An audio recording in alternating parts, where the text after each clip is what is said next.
So guys, we've finally had the parts turn up that we needed.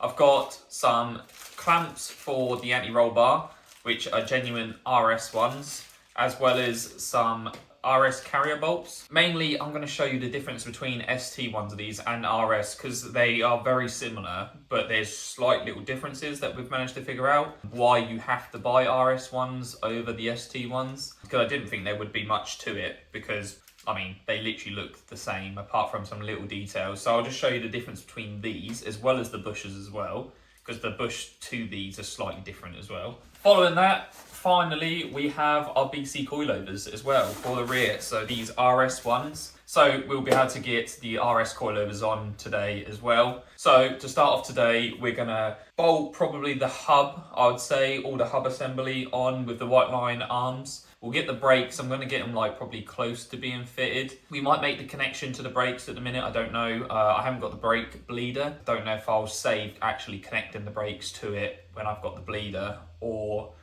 if, yeah, we'll just see how far we get done with that. We'll definitely get the brakes made up and on the car in this video, and hopefully we'll get the coilovers on. At least then finally I'll be able to see the fitment on the RS and my arches, so I'm hoping the fitment's going to be perfect like the front is. I don't know, we ain't going to tell until the wheel's on. As well as another thing, we'll get the white line anti-roll bar on, because once we've got the hub assemblies on, I can then see, because the drop links are all adjustable. Again, these are going to be very rough put, basically just so I can drive the car, and then we'll have it properly set up when I have a geo setup done. For now, I just want to get them on the car and get everything bolted up and get it somewhat near to what we need to drive it. But yeah, I'm sure we'll come across another problem that we're soon going to find when we bolt this up. I bet you there's going to be something that needs changing to an RS setup as well, other than the ST. But we'll cross that bit when we get to it. So without further ado, let's get this hub assembly on.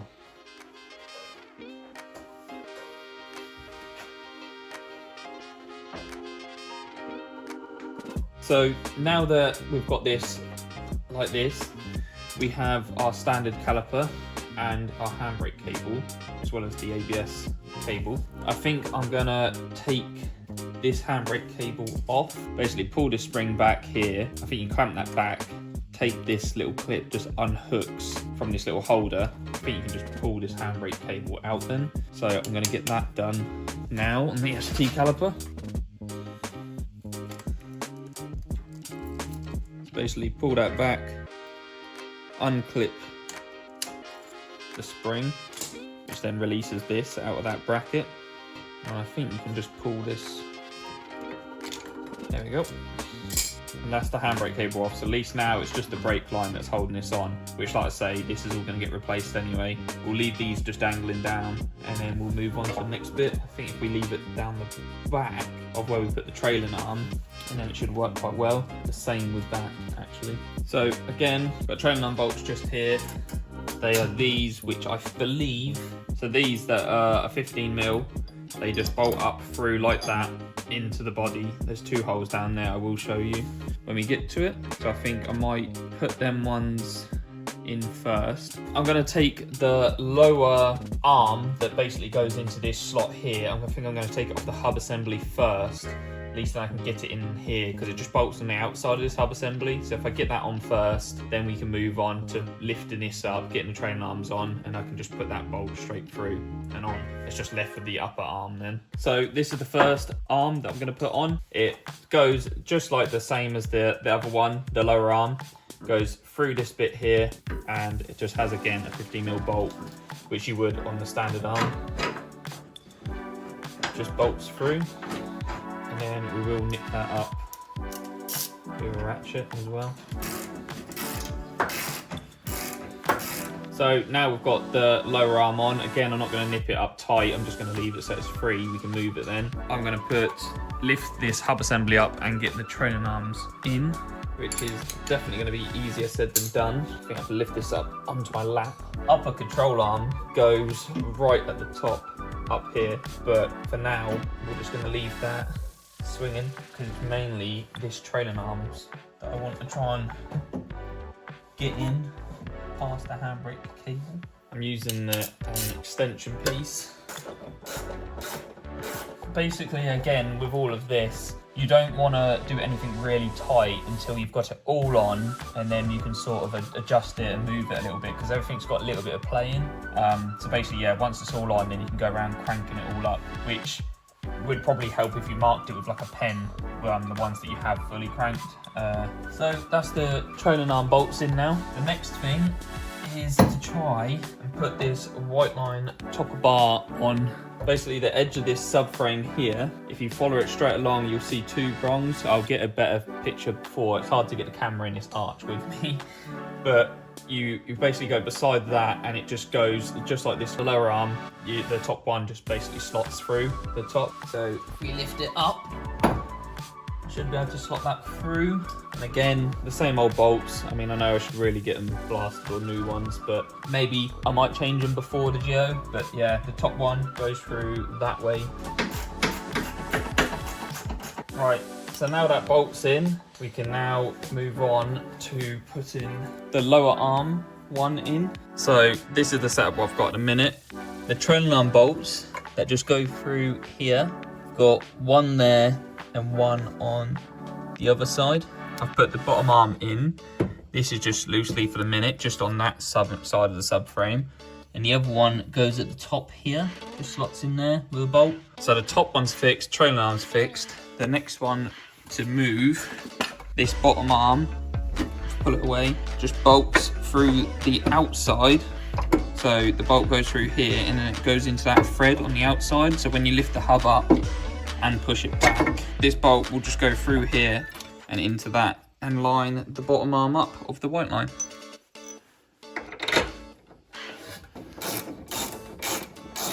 So now that's the bolt in on the white line lower arm, and we've got the top arm in.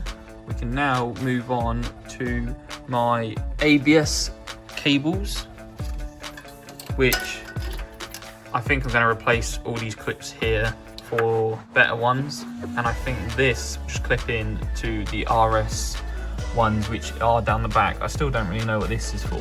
A lot of these parts, like I say, can run four-wheel drive stuff, so I think that might be what it is. But we'll get these clipped in, tidied up with probably some new clips, because I think there's one that goes there, one that goes here and here, hence the three here.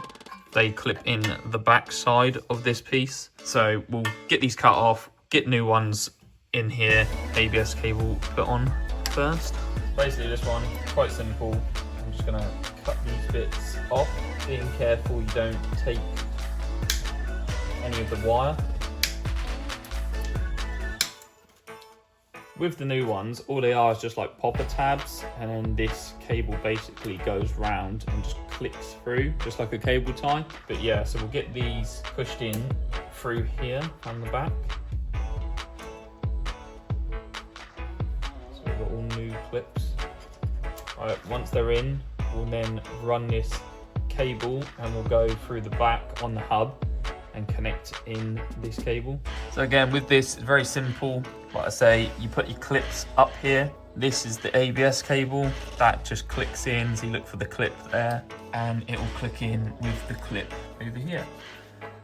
With that's in. Now we'll just tighten these cable ties with the cable that runs along the back here. Once you've got the tabs, remember to obviously trim the cable ties back so it's nice and neat. That's the ABS sensor done, all on the car. Next, we'll put this handbrake cable through, I think. It basically sits underneath this like little bracket we've got, which holds the brake. So the braided line will basically sit in this little groove here, and the handbrake one just sits below, and then it will go to the caliper that will sit at the back. There's a white clip in here we'll just put in first. As this handbrake cable, like I say, will sit underneath here, there's this white clip, and it basically goes in this little groove here and it holds in with a bolt here. So we'll slide this bit through first. So you see how it's gone through and that hole's not lining up there. So you have to just push it forwards and give it a bit of a wiggle, and that will line the bolt up. With the bolt, I think it's a 7mm bolt that just holds that in, stop the cable from going anywhere. As well as there's like a little tab here that holds, there will be a little gap there, and that's basically what you want, that little gap, so you know it's gone all the way, and that bolt in. And then this bit, as you can see, just folds in like so underneath this bracket, and then your brake line will go on that bracket. So now we've got the handbrake cable near here. I might actually just unclip it to have it out of the way. We can move on to the new carriers that we've got. So we can get these carriers on, as well as we have the new Ford bolts for the carriers. Again, all genuine bolts for it. So these are E14. You basically want to make sure it's nice and tight to it, because there is other sizes that will fit these stars, but they will fit a bit loose. This one's nice and snug. So we'll get these on now. Again, with these, the bolt just goes through the back and into that hole there.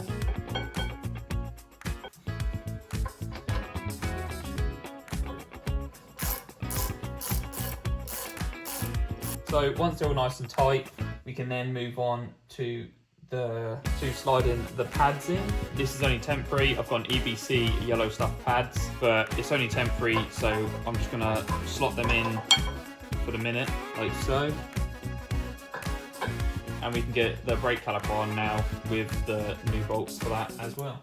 So, caliper.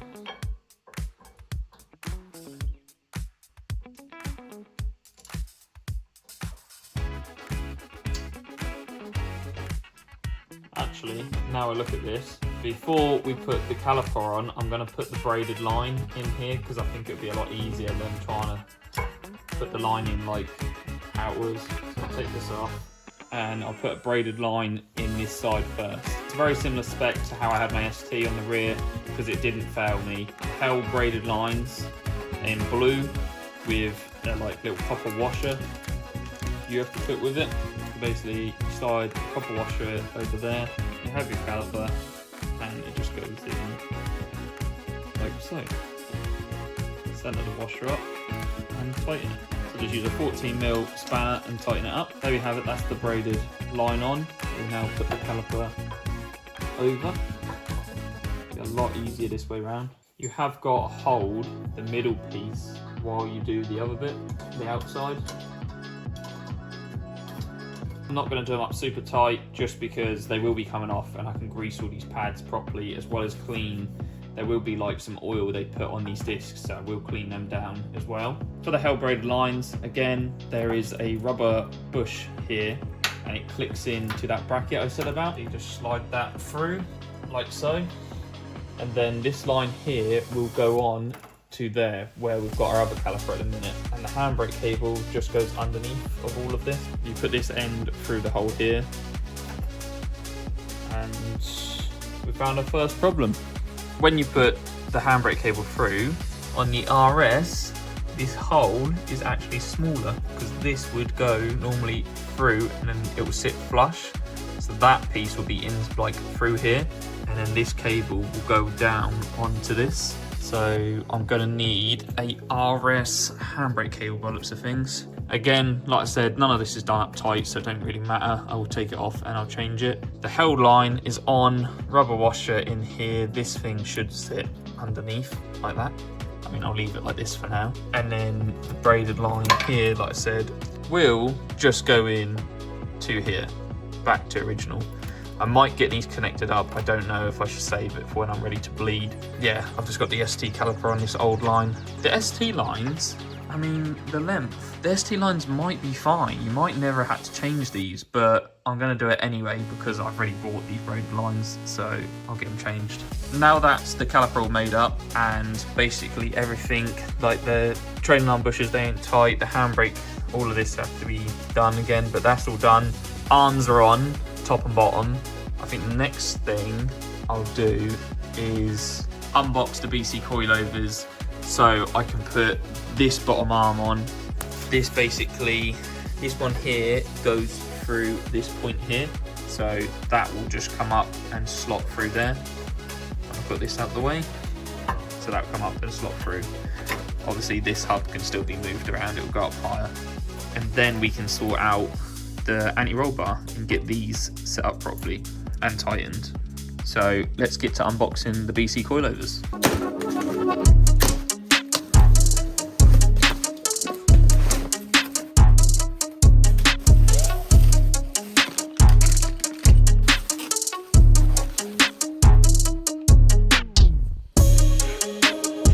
So here we are. For the price of them, I mean, they weren't cheap. You basically just get a little kit of adjustments. So basically the tools to adjust the height and stuff. Little shock, hard and soft adjuster, which I'm pretty sure I do it 3 clicks from the hardest setting. I do it 3 clicks back from the hardest setting. It seemed to be quite a nice ride like that for all of them. And you just get your spring with your adjuster as well, which just says the height adjuster mounted on top of the spring. So yeah, basically your spring will sit in the cup like that and you do your adjustments and everything from the top. Don't know if they're preset locked on a certain thing, but I'll get a measurement on both and just go from there. And then we can drop the car and see different bits and pieces on height, really. This does look extremely similar to an ST one. So I don't even think you need to change the spring. I think the only thing that is different, a RS and an ST, is the way this is basically joined at the bottom. From what I'm looking at, this has just this bulge fitting like that and tube, an RS one, whereas an ST one has basically got like a long thread. So this is like cut off and adjusted, which is quite nice to know and this is a lot different as well. But it's sort of nice to know that because you can't adjust an ST one to be the RS. So basically this looks like the only thing that's worth like 600 quid is this shock, which of course, looking at it, don't get me wrong, they're a really good company and really good brand, but is it worth £600 just for this bit? Probably not, but again, I need it to put an RS stuff on. So if I show you, so here we have it side by side. This one's an ST one, this one's an RS. You can see the difference in length. So tops are very similar, even though this is longer, that's shorter. That adjustment and stuff seems the same. I just realised that the ST one's thicker, a lot thicker than an RS one is. And you can see it here. Focus RS. See how this has got the bulge at the bottom and then this has the adjustment. So basically, let's say this one bolts at the top, this one bolts at the bottom. There's no way of making an ST1 fit or turning it into an RS. You have to buy the different ones because, like I say, it's completely different. This is a 5 kg spring and that's a 5 kg spring, but look, you can't really see it on camera. Oh, there you go, sort of. This hole here, this seems a lot wider than this one. And this spring's definitely a lot wider than the ST spring. Hopefully it goes in the cup the same and the top the same. Definitely bigger, this one, than that. Oh well, let's get this on and see what we can do. So what I'm going to start off doing is you've got your hardness setting here. I'm going to go all the way the clicks to the hardest and I'm going to go 3 clicks back. 1, 2, 3. And that way I know I can go slightly harder if I really want to or not. So with the top here, you basically have 2 10mm bolts. They bolt upwards either side, so you can do your adjustment at the top of the car. Eventually, if you want, you haven't got to unbolt it and do everything else. There is adjustments. I think there's even extenders for these to adjust it even more. Get that bolted up, and then you just have your bottom bolt that will go into this bit here. So we'll put the bottom in first. With this one, you have this bolt, which is again a 15mm. I'm gonna lift this hub up a bit and this bolt basically just goes through the back and this bolt's just like that. So we'll lift it up, put the bolt through the back.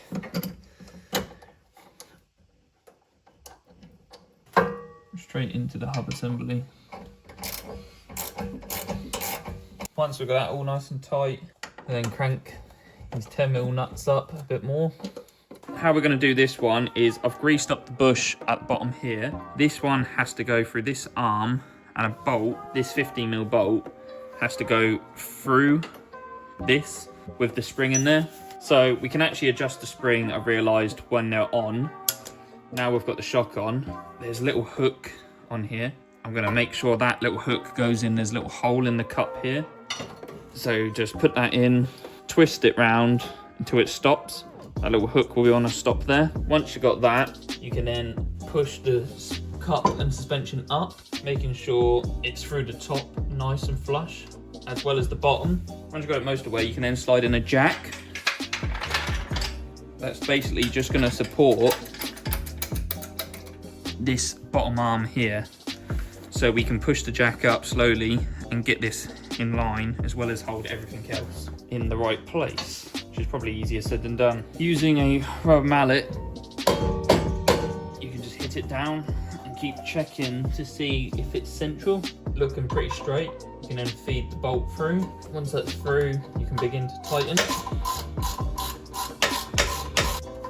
So I'm not going to nip it up just yet. I'm now going to release the jack.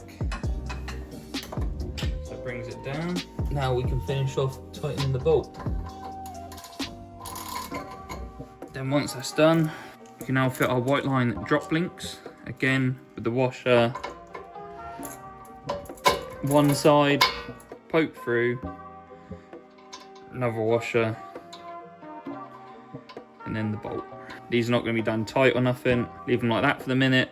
Next, we can move on to the white line anti-roll bar. So now we're going to move on to the white line anti-roll bar. This is an RS like clamp, should I say, that clamps onto the subframe and holds the anti-roll bar on. This one is obviously what I had powder coated. It's an ST one. You can see they're very similar, exact same hole size and everything. But the thing that I've noticed is different is, look in this RS one, can you see how it's just got the little dimple sort of thing in there? There's like a tiny little dimple. Whereas an ST one has a line little dimple in it. So rather than just a little sort of square type thing inside there, see, there you go, it's just got a little square. This one's got a big line. And that is the difference when I realised we had our white line RS bushes. This is a white line ST bush.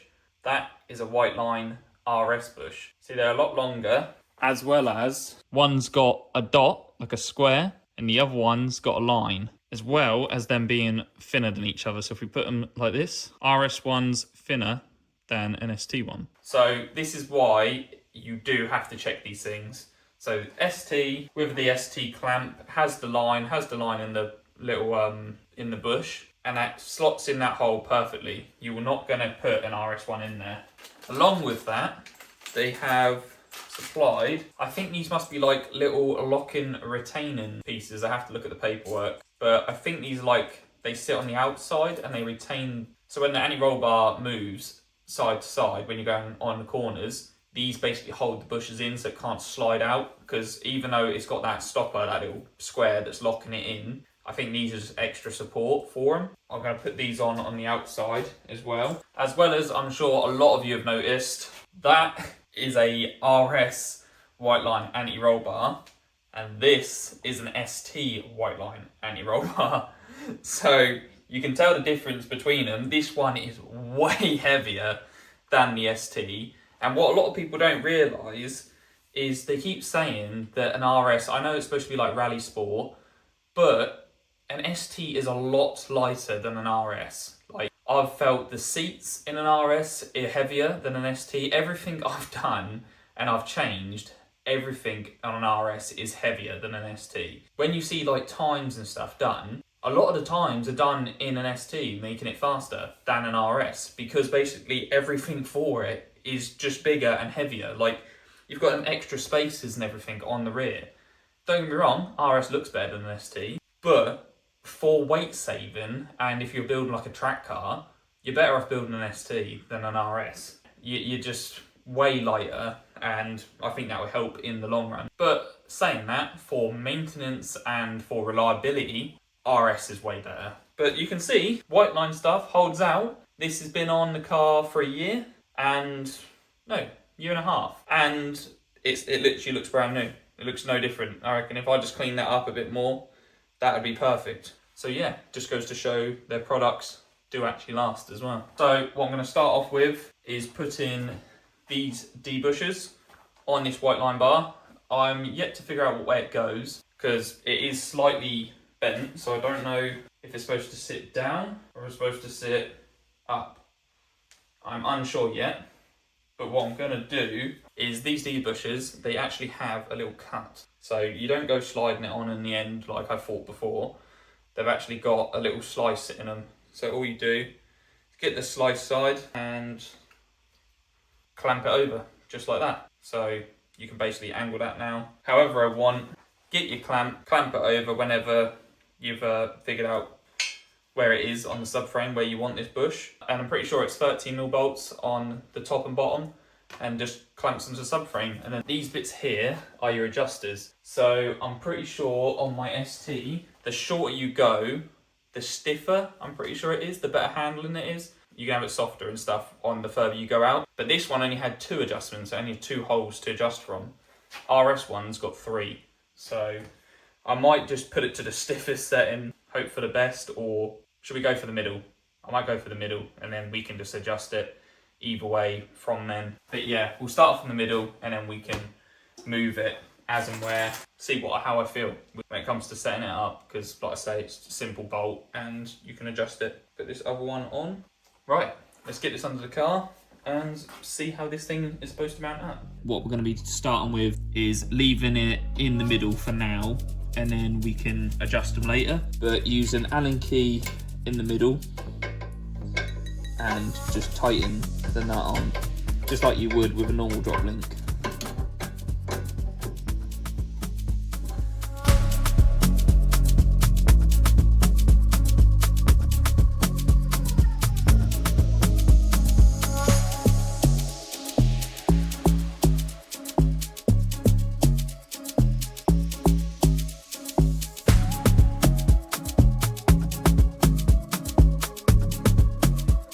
So guys, that is as far as we can go on the rear end now.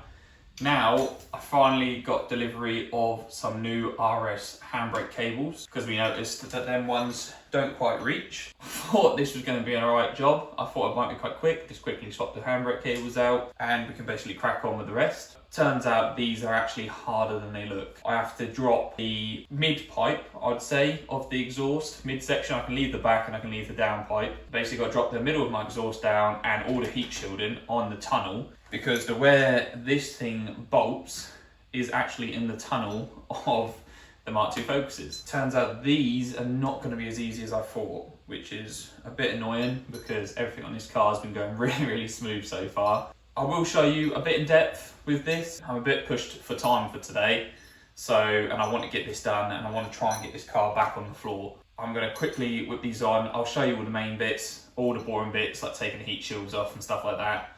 I probably won't try and get this done nice and quick.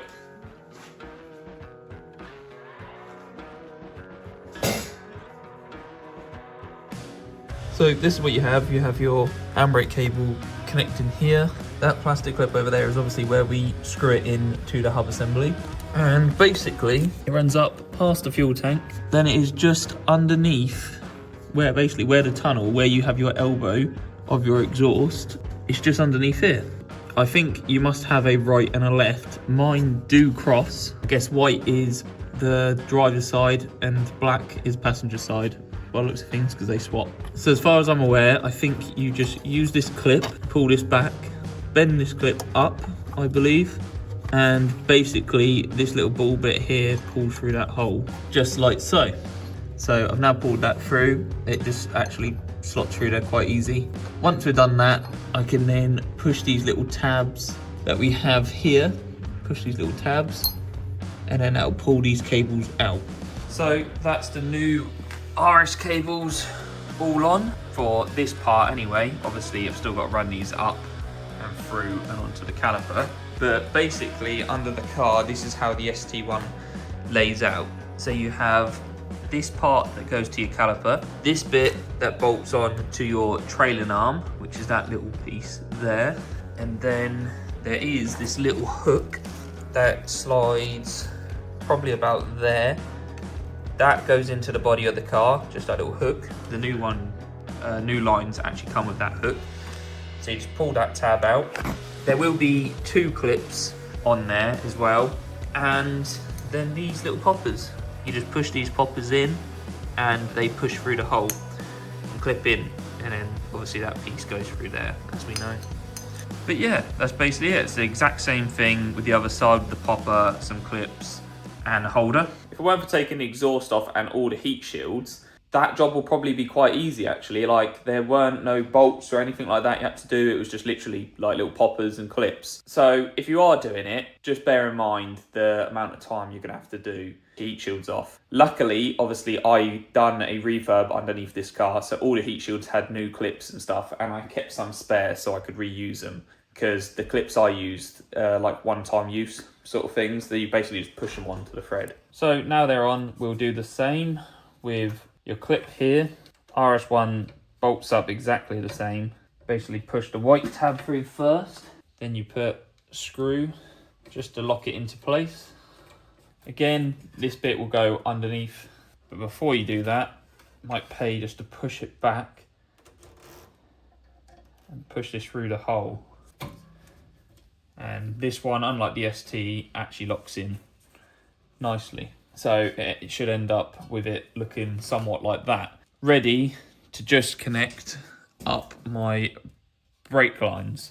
That'll be the last thing we do. Once I do that, we can get these bled. But before I go any further with this and connecting the handbrake up, they do say you should bleed your brakes first. So I'm gonna take these pads out, grease all these up, as well as clean these discs, because pretty much most new brake discs, they come with like a sort of grease on the disc itself.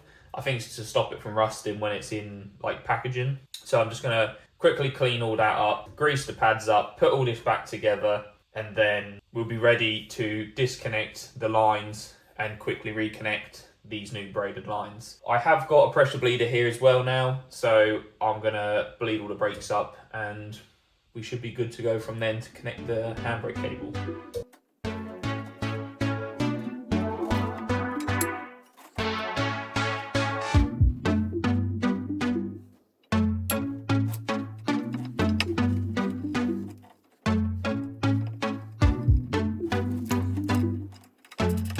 So now that the discs have all been cleaned, the pads have been greased up and the bolts have been tightened up properly on both sides now, we can take the little rubber bung off the bleed nipple now. And I've just got a little carton here from my brother's garage that you have a clear tube so you can see all the air coming out, and it just goes into a carton which I'm going to hang off of the white line anti-roll bar and basically just connect this tube over the rear brake.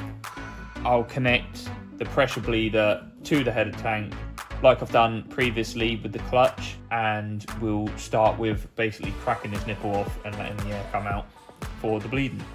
So with this, I'm just going to quickly disconnect this one and then connect our new one straight to it. It's a 11mm on the back nut and a 17 on this front one. I have got a tub below just to try and catch any of the fluid that comes out. I guess we just got to be quite quick with this and hope it doesn't go everywhere. That's one out. Now let's screw the new one on. It's got to be extra careful that you're not going to cross thread it or anything like that. And we'll tighten this down. With any residue, you just want to spray it down and wipe it clean. Just you don't want none of this brake fluid to get left on anything. And that's one side done. Now let's repeat the process on the next side and we should be all good then for bleeding. So now we have all the lines connected to the calipers. I'm going to use the Motul RBF 600 again, like I've used before on the clutch. It's really, really good brake fluid and stuff. So just like before, connect this up to your brake and clutch reservoir, pump it up until you get some pressure in it. Once there's pressure, you then just crack the bleed nipple, watch the air come through. As soon as it's through and it's running nice and clear, you shut it off and then move on to the next one and pump the pedal and then try it again. There is a way of doing it. I'm pretty sure it's the furthest from the reservoir first, which would be the passenger side rear and then the driver's side. I'm not going to worry about bleeding the front just because I don't think it needs it. It's only the back. So we'll get these up to pressure and we'll get to bleeding them. So like I said, we'll do this one first. I've got a clear tube here. Basically, you crack the bleed nipple like so, and it will eventually draw the fluid through here. So here it goes. Now I'm just going to let this fill up a little bit and make sure there's no air bubbles that come through. It's running nice and clear, so I'll shut it off by tightening it back up and move on to the next side. As you can see, it's squirting the air out.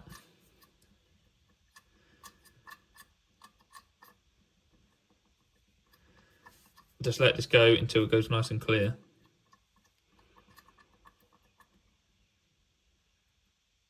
There it goes. Alright, now we'll shut this off.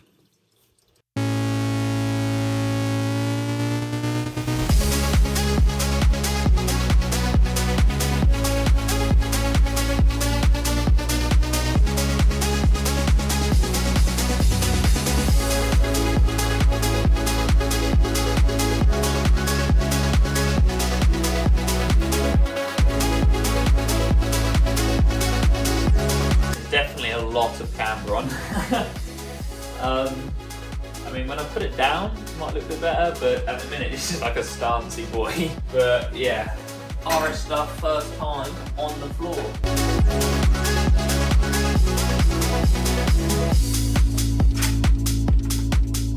So that's the car all done now. Before I take this to the Geo setup, I am going to whip it down to my brother's garage and just see if we can set it up so it's somewhat straight, just to make it slightly better. Because at the minute, we've got a lot of camber and it's towing in massively. So you can't really see the fitment difference. Yes, it is tucked, but if we look at this, you can see the amount of camber. So I think when we get that straightened out, that's just going to tuck nicely like the front. You see how the front is nice and flush and sort of straight. Again, the front needs sorting as well, but that's a lot better. And then you've got the camber on this thing. Yeah. And then if you look down, you can see that this side sticks out a lot more than that side. Other than that, like this one fits perfect. So, and the front we still have to set up from when I put the new engine back in. So that needs to be set up, and so does that. You can see now, you see how if you stand here, you can see the back of the wheel and then not the face of that bit. That's because it's tilted like that. So we just need to straighten that out, basically tuck the bottom in and straighten the front out. But other than that, ride height, yes, we probably do need to drop it a bit. I can drop the suspension when we're on the Geo setup or something, or when I get home. Ride height, I mean, is pretty similar to the front. Of course, I don't go stupidly low with this car because of what it is. I'd say that's a pass. So there we have it, guys. That is a full conversion of an ST to an RS. So that's everything you need to know has all been done, and I'm really happy with it. For those of you that think the RS is very difficult and things like that, it's not really. I mean, like I say, I'm going into this not really knowing what I had to do. Once you watch this video, you've got a full list now of parts. You've got the brake calipers, the brakes, the discs themselves are bigger. You'd have the dust shields. And then it's all just the arms from that. I mean, you haven't got to get the lower and upper arms. It's mainly the hub unit itself. Coilovers, the anti-roll bar, because they're completely different with the drop links. Then it's handbrake cables, and that's it. So a lot of it is literally just brakes and suspension stuff. It's not really anything, you know, too integrated with different like arms and subframes and whatnot. Yeah, that is all the same. It's all the same as STs. It's the same on. It's also the same on like Ford Cougars, because a lot of the Cougar stuff will bolt straight up to this. Hence why I saw the comments saying about the hubs might be the same as Cougars. It possibly is. If you put the part number in, it probably will come up with Cougar, and then the RS just puts their tax on it, as most things. Again, massive thank you to Whiteline for hooking me up with all these parts. I can't wait to get on the Geo setup and the drive home from the Geo, because I remember it last time, and that was the first time I ever had a car properly set up from a Geo setup. It was night and day difference. I wish that I'd done it long time ago. So now to have all this adjustment on the rear that we had zero last time, it was all the front, it's just going to be mega. Honestly, I can't wait, and it's going to make the Isle of Wight trip that much better. Again, massive thank you to the guys at Whiteline for sorting me out with that. Again, There'll be a lot more on their products. There'll be a proper test video I'm going to show you on Isle of Wight with the products actually working. I can't fault any of their stuff. It is bottled straight up, no problems whatsoever. Even the adjustment, if you just adjust the middle of the arms, it adjusts both sides. So basically, as long as you fit them arms and stuff with it fully wound in, then as soon as you adjust the middle, it pulls both ends out.